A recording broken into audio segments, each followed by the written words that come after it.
দেখুন, মুখ্যমন্ত্রী গতকাল ফুড প্রসেসর পেয়ে পিসা পিজাদেরকে নিয়ে ইফতার করবেন বলে আমন্ত্রণ জানিয়েছিল জেলা আধিকারিকের পক্ষ থেকে। আমাদের বাড়িতে এসেছিল, আমাদেরকেও আমন্ত্রণ জানিয়েছিল। এই বিষয়টা নিয়ে আপনারা আমাকে কোশ্চেন করেছিলেন, আমি উত্তর দিয়েছিলাম যে 4টে পর্যন্ত দেখুন যাচ্ছে কি যাচ্ছি না। আমাদের দলের প্রতিষ্ঠাতা প্রাণপুরুষ তথা আমার বড় ভাইজান পিরজাদা আব্বাস সিদ্দিকী আমাকে ওই জায়গা থেকে যাওয়া থেকে আমাকে অব্যাহতি নিতে বললেন, বিরতি থাকতে বললেন। ফলে আমি সেখানে না গিয়ে অব্যাহতি নিলাম। অবশ্যই আমি সৌজন্যতাকে সবসময় প্রাধান্য দিই, সবসময় আগে রাখার চেষ্টা করি। ইভেন দেখবেন আজকে আমি বিধানসভার মধ্যে লবিতে এই মুহূর্তে তৃণমূল কংগ্রেসের সবথেকে চর্চিত বিধায়ক হুমায়ুন কবির সাহেবের সাথেও কেমন আছেন না আছেন কথা বললাম, সৌজন্যর বিনিময় করলাম। এটা সবসময় আমি করি। কিন্তু কিছু জায়গাতে জলের যে নির্দেশনা থাকে, কিছু জায়গাতে পরিবারের পক্ষ থেকে যে নির্দেশনা থাকে সেটাকে উপেক্ষা করা যায় না। আর আমি একা না গেলে ওখানকার প্রোগ্রাম বা যারা পিরজাদারা সংখ্যায় হেভি সংখ্যায় ছিল, ফলে আমি একা না থাকলেও দেখুন তৃণমূল কংগ্রেস তার পার্টির অভ্যন্তরীণ ব্যাপারে কি করবে তাতে তো আমি তাকে জ্ঞান দিতে পারি না। তাদের শৃঙ্খলা কমিটি আছে, তারা মনে করে যে শৃঙ্খলার কতটা মধ্যে থাকছে, কতটা বহির্ভূত হচ্ছে তার ভিত্তিতে করবে। কারণ ইতিপূর্বে আমরা অনেক দেখেছি আরাবুল ইসলাম সাহেব, যিনি অধ্যাপিকাকে জগ ছুঁড়ে মেরেছিলেন, দীর্ঘ কয়েক বছর আগামী সে সাসপেন্ড থাকবে এ কথা বলেছিল, কিন্তু কয়েক মাস পরে তার সাসপেন্ড তুলে নিয়েছিল, তাকে আবার পঞ্চায়েত সমিতির পদে বসিয়ে দিয়েছিল। তো এদের কখন সাসপেন্ড করছে আর কখন প্রত্যাহার করছে এ নিয়ে আমি চর্চা করব না। দেখুন, আমি যতটুকু বুঝতে পারছি এটা বিজেপি তৃণমূলের বাইনারি তৈরি করার চেষ্টা হচ্ছে। বিজেপি এক কথা বলবে, সেটাকে কাউন্টার করার জন্য তৃণমূল আর একটা কথা বলবে। এটা করে যাতে চর্চা হয় পশ্চিমবাংলাতে যে না বিজেপি আর তৃণমূলী রাজনীতিক দল আছে, 2026-এ এদের দুজনের কাউকে একটা ভোট দিতে হয় বা এদের দুজন ছাড়া আর কেউ নাই, বাকি যেগুলো আছে সেগুলোকে এড়িয়ে যায় যাতে মানুষ সে কৌশলে এই বাইনারি তৈরির চেষ্টা হচ্ছে। দেখুন, আজকে মেনশনের আগে একজন মোশন ছিল, সেটাকে কেন্দ্র করে অনেক হইহুল্লোড় হয়েছে, অনেক শাসক দলের পক্ষ থেকে অনেক কথা বলেছে, আমিও কিছু কথা বললাম যে পশ্চিমবাংলায় সাম্প্রদায়িক সম্প্রীতিকে যারা বিঘ্ন করার চেষ্টা করছে তাদের বিরুদ্ধে কঠোর হস্তে দমন করতে হবে তাদেরকে। অনেক সময় অনেক ধরনের ইনসিডেন্ট আমরা দেখতে পাচ্ছি, অনেক ভায়োলেন্সের খবর আসছে, দুটো জনগোষ্ঠীর সাথে হচ্ছে এ ধরনের খবর আসছে, বা অনেক ফেক খবর আসছে।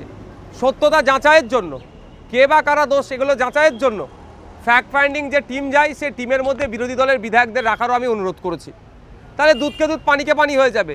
অ্যাকচুয়াল হচ্ছেটা কি বা হয়েছেটা কি? কারণ এই হাউসের মধ্যে এক অভিযোগ নিয়ে এসেছিল যে নাকি বেলডাঙ্গা যে ইনসিডেন্ট ঘটেছিল সেই ইনসিডেন্টে 80-র অধিক নাকি মন্দির ভাঙা হয়েছে। আমি সেই প্রসঙ্গ আজকে উত্থাপন করেছি। যদি 80-র অধিক মন্দির ভেঙে থাকে তাহলে কতজনের বিরুদ্ধে ব্যবস্থা গ্রহণ হয়েছে? কারণ কেউ মন্দিরে আক্রমণ করবে, কেউ মসজিদে আক্রমণ করবে, এটা কোনোভাবেই মেনে নেওয়া যায় না। কিন্তু দুর্ভাগ্যের বিষয়, যখন কথা বলেছিল যে 80-র অধিক মন্দির ভাঙচুর হয়েছে, তখন শাসক দলের পক্ষ থেকে এটার কেউ প্রোটেস্ট করেনি। আমি আরটিআই করেছিলাম, কিন্তু আরটিআই আমাকে যথাযথ উত্তর দেয়নি, আমার সন্তোষজনক আমাকে উত্তরও দেয়নি। আমার স্পেসিফিক কোশ্চেন ছিল যে কটা ধর্মস্থান আক্রান্ত হয়েছে এবং কী ব্যবস্থা গ্রহণ করা আছে, ফ্যাক্ট ফাইন্ডিং টিমের রিপোর্ট কী, তাও দেয়নি। তাই আজকে এখানে বললাম, যদি এই ধরনের কথা বলে কেউ বাজার গরম করে বাইরে বেরিয়ে এটাকে আটকাতে গেলে চুলচেরা বিশ্লেষণ করা দরকার। দেখুন, কেন্দ্র সরকার কি রাজ্য সরকার উন্নয়ন করতে ব্যর্থ, শুধু বিজ্ঞাপন হাতে কিছু কাঁচা টাকা তুলে দিয়ে এটাকে উন্নয়ন হিসাবে চালানোর অপচেষ্টা চালাচ্ছে। এটা থেকে যখন সাধারণ মানুষ এটাকে না কোশ্চেন করতে পারে, ওই জন্য হিন্দু মুসলমান ধর্ম রাজনীতি সামনে নিয়ে চলে আসছে। কেন্দ্র সরকার দেখুন না, বছরে 2 কোটি চাকরি দেওয়ার কথা বলেছিল, ডলার আর টাকা সমান এক হয়ে যাবে বলেছিল, জিডিপি বেড়ে যাবে বলেছিল, যে কটা প্রতিশ্রুতি দিয়েছে সবটাই ব্যর্থ হয়েছে।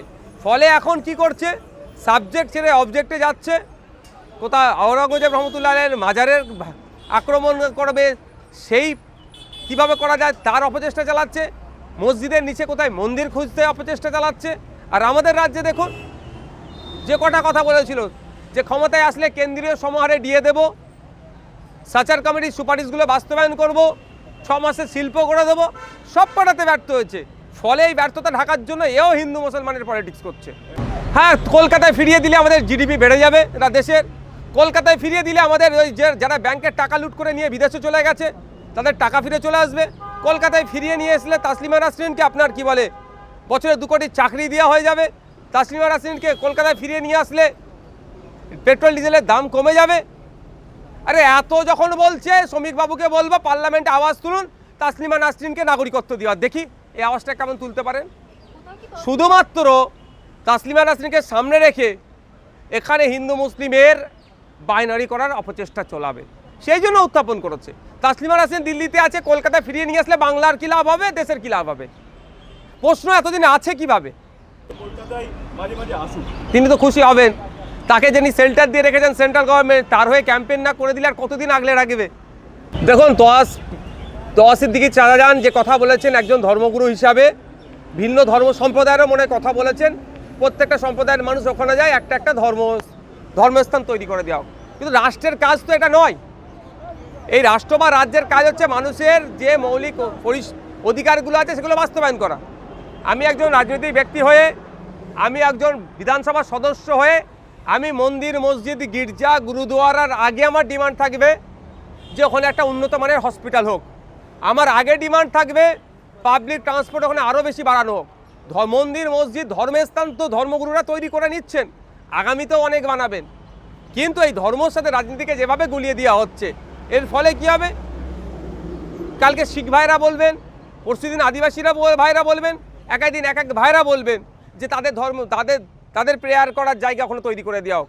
অ্যাকচুয়ালি এগুলো সাম্প্রদায়িক রাজনীতি যাতে আরও বেশি করা যায় তার জন্য এই একটা পথ খুলে দেওয়া হলো। দেখুন, আমি সেখানে উপস্থিত ছিলাম না, আর আমার সময়ও হয়ে ওঠেনি যে ভিডিওগুলো একটু দেখার, কারণ আজকে আমার স্কুল এডুকেশন এবং হায়ার এডুকেশনের ওপরে বলার ছিল, বাজেটের ওপরে আলোচনাতে আমার অংশগ্রহণ করেছিলাম। ফলে আমাকে আমার বাজেট বক্তব্য রেডি করার জন্য আমাকে অল্প বিস্তর হলে পড়াশোনা করে এসে বলি, ওই গরুর রচনা গোল গোল করে সবটাই গুলিয়ে দিয়ে এরকম করার চেষ্টা করি না। আমি সেই জন্য সময় পেয়ে ওঠিনি যে কারা ছিল বা কারা ছিল না সেগুলো আমরা দেখবো এবং সেটাকে ক্লিয়ারিফিকেশান দেবো। নিশ্চিতভাবে তোয়া সিদ্দিকী চাচাজান যখন বলেছেন, আপনারা মনে হয় তাকে আরেকবার জিজ্ঞাসা করলে ভালো হয় যে কারা কারা ছিল না বা কারা কারা বাইরে ছিলেন, তাদের নামগুলো একটু বলে দিন। আমি একজন শাসক বিরোধী এমএলএ। আমার ওপরে শাসকের যেভাবে অত্যাচার নেমে এসেছিল, আমাকে যখন জেলে আটকে রেখেছিল, ফুরফুরা শিবের পীর সাহেব পীরজাদারা গর্জে উঠেছিল। অবৈধভাবে, অনৈতিকভাবে, অন্যায়ভাবে যে আমাকে গ্রেফতার করে রেখেছিল তার বিরুদ্ধে সোচ্চার হয়েছিল। অন্যায় করেছিলেন শাসক দল, তার বিরুদ্ধে শাসক দলের যিনি প্রধান ছিলেন বা তার দলের বিরুদ্ধে কথা বলেছিলেন। কি অন্যায় করলে বলতে পারবে না?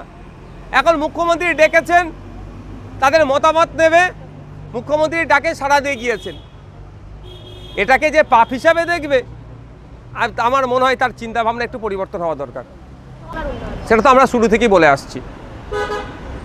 থেকেই বলে আসছি, ফুরফুরা শরীফের সাথে সাথে সারা বাংলা ডেভেলপ চাই।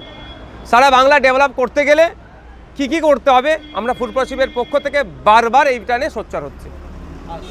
এবং আপনাদের জানিয়ে রাখি, গতকালকে যারা আপনারা আওয়াজ শুনেছেন এই ডিমান্ড করেছে, তার সাথে সাথেও ফুরফুরা শরীফের পীর সাহেব পীরজাদারা বাংলার সম্প্রীতি, বাংলার ঐক্য, বাংলায় ফেক ST/SC সার্টিফিকেটে প্রকৃত ST/SC মানুষরা বঞ্চিত হয়েছে সেই বিষয়, ওবিসি সার্টিফিকেট, উচ্চশিক্ষা, স্বাস্থ্য, কর্মসংস্থান, আবাস যোজনা, এই সমস্ত বিষয়গুলো নিয়েও কিন্তু লিখিত আকারে মুখ্যমন্ত্রীর কাছে দিয়েছেন। এবার মুখ্যমন্ত্রী যেহেতু ফুরফুরা শরীফে উপস্থিত হয়েছেন, সেই জন্য ফোকাসটা ফুরফুরা শরীফকে সামনে রেখে করেছে বক্তব্যে। কিন্তু এটা ভুলে যাবেন না যে ডিমান্ড বাকিগুলো যেগুলো ছিল সমগ্র বাংলার জন্য ডিমান্ড ছিল, নট অনলি মুসলিম আর নট অনলি ফুরফুরা শরীফ। পশ্চিমবাংলার প্রত্যেকটা কমিউনিটি, প্রত্যেকটা এরিয়ার মানুষের জন্য কিছু না কিছু ফুরফুরা শরীফের পক্ষ থেকে গতকালকে ডিমান্ড রাখা হয়েছিল লিখিত আকারে। না, একাধিক ডিমান্ড রেখেছিল, তার মধ্যে একটা বিশ্ববিদ্যালয়ের ডিমান্ড আছে, ওই ডিমান্ডটা আমারও আছে, দীর্ঘদিন ধরে আছে। মুখ্যমন্ত্রী বিভিন্ন মনীষীদের নামে বিভিন্ন জায়গাতে ইউনিভার্সিটি করছে তাদের স্মরণে। তো ফুরফুরা শরীফের পীর আবু বকর সিদ্দিক রহমতুল্লাহ আলাইহি শুধুমাত্র একজন ধর্ম সংস্কার ছিলেন না, সমাজ সংস্কার ছিলেন এবং তিনি স্বাধীনতা সংগ্রামী ছিলেন। তার স্মৃতিতে তার জন্মভূমিতে একটা বিশ্ববিদ্যালয়ের ডিমান্ড রেখেছে। বিশ্ববিদ্যালয়ের পরিবর্তে একটা পলিটেকনিক কলেজে তিনি কথা বললেন এবং একটা হসপিটাল, যেটা গ্রামীণ হসপিটাল হিসাবে এতদিন চলছিল, সে হসপিটালটা এখন এক্সটেন্ড হয়েছে, সেই হসপিটালের নামটাও পীর আবু বকর সিদ্দিক রহমতুল্লাহর নামে হবে, এটুকুই হয়েছে। ভোট আসলেই মুখ্যমন্ত্রী বেলুড় মঠে যান, ভোট আসলেই মুখ্যমন্ত্রীর বিভিন্ন সম্প্রদায়ের মানুষের কাছে যান, ভোট আসলেই রাজনৈতিক নেতারাই তো এটা করছেন। আর এই রাজনীতিটা আমরা বন্ধ করতে চাইছি। ভোটের সময় ধর্মের মানুষকে খুঁজবে, ভোট মিটে গেলে ধর্ম নির্বিশেষে মানুষ পরিষেবা পাবে না, এটা বন্ধ আমরা চাইছি। দেখুন, আমি ডায়মন্ড হারবারে দাঁড়াবার ইচ্ছা প্রকাশ করেছিলাম। সেক্ষেত্রে আমি যদি আমার দলকে আগে জিজ্ঞাসাবাদ করে ওটা বলতাম আমার সুবিধা হতো। আমি যে দল থেকে বিলং করি সেই দল চাইনি আমাকে ওখানে কন্টেস্ট করাতে, আমি বিরত ছিলাম। এটাকে নিয়ে শুভেন্দুবাবু কিন্তু বলেছিল যে নাকি আমি ওখান থেকে সেটিং করে পালিয়েছি, কদিন আগেই বললেন। এখন শুভেন্দুবাবু যে ঘোষণা দিয়েছে আমি জানি না, যদি শুভেন্দুবাবু কুইট করে আমি বলবো না কথা, তাহলে শুভেন্দুবাবুকে জিজ্ঞাসা করা দরকার। আমি গতকালকে আমাদেরকে আইএসএফকে তৃণমূলের বি টিম বলেছিল, আমি প্রশ্ন করেছিলাম শুভেন্দুবাবুর উদ্দেশ্যে, তাহলে তৃণমূলের এ টিম কই, তাহলে এই প্রশ্নটা ওনাকে জিজ্ঞাসা করবে। আমি সংযুক্ত মোর্চার সাইডে থাকবো, আমি আইএসএফের সাইডে থাকবো, এটা মাথায় রাখবেন। কারো লেজুর ধরে ঘোরার পক্ষে নয়। হ্যাঁ, আমরা সংযুক্ত মোর্চার হয়ে কন্টেস্ট করেছি, আমি একজন সংযুক্ত মোর্চার বিধায়ক আজকেও নিজেকে বলতে স্বাচ্ছন্দ্য বেশি বোধ করছি। সুতরাং আমাদের পার্টির গাইডলাইন আছে এবং সংযুক্ত মোর্চা যে লক্ষ্যে তৈরি হয়েছে সেই লক্ষ্য 2026-এর আমার ভ্যালিডিটির শেষ দিন পর্যন্ত আমি এগিয়ে নিয়ে যাব। আমি না লেফট সাইড, মানে এখানকার লেফট বলছি, আমার তৃণমূল আছে আর এখানে রাইটে আছে বিজেপি, কোনো সাইড আমার দরকার নেই। আমার স্টেট সাইড, স্পিকার সাইড, একদম স্যারকে ফলো করে।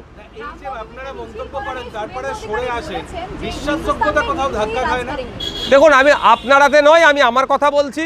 আমি আবারও স্বীকার করছি, আমার মন্তব্য করার আগে আমার পার্টিকে জিজ্ঞাসা করা দরকার ছিল।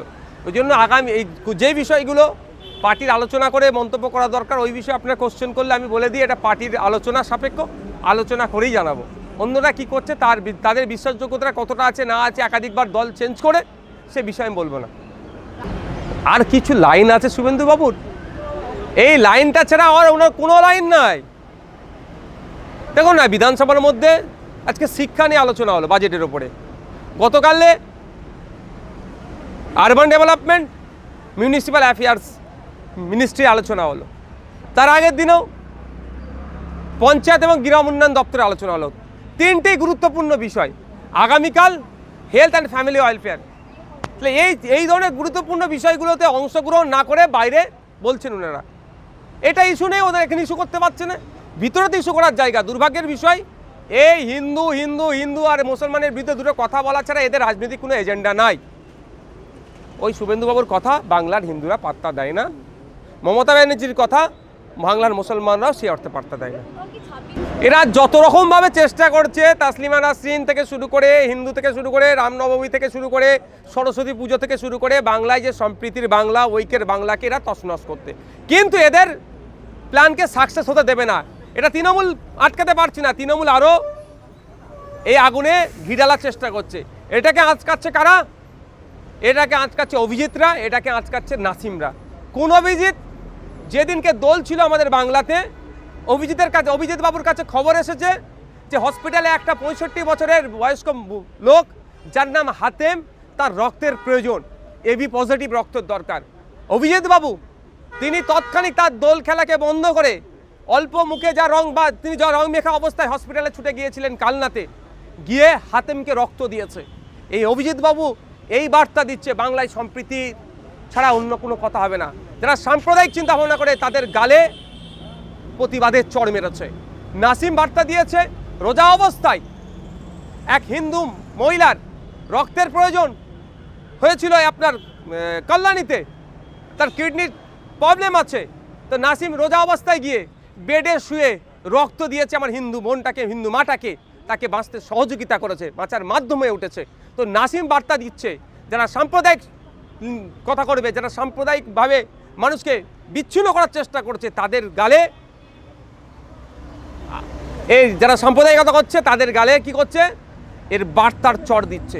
সুতরাং এই বাংলাকে যতই বিজেপি তৃণমূল চেষ্টা করুক না কেন, হিন্দু মুসলমানের মধ্যে বাইনারি করতে চাইবে অভিজিৎ আর নাসিমরা বারবার তাদের সর্বোচ্চ চেষ্টা দিয়ে বাংলার সম্প্রীতিকে তারা আগলে রাখবে। আমি স্যালুট জানাই অভিজিৎ বাবুকে, আমি স্যালুট জানাই নাসিম বাবুকে।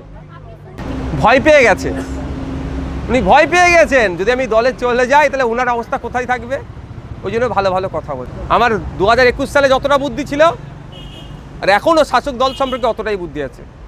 Thank you.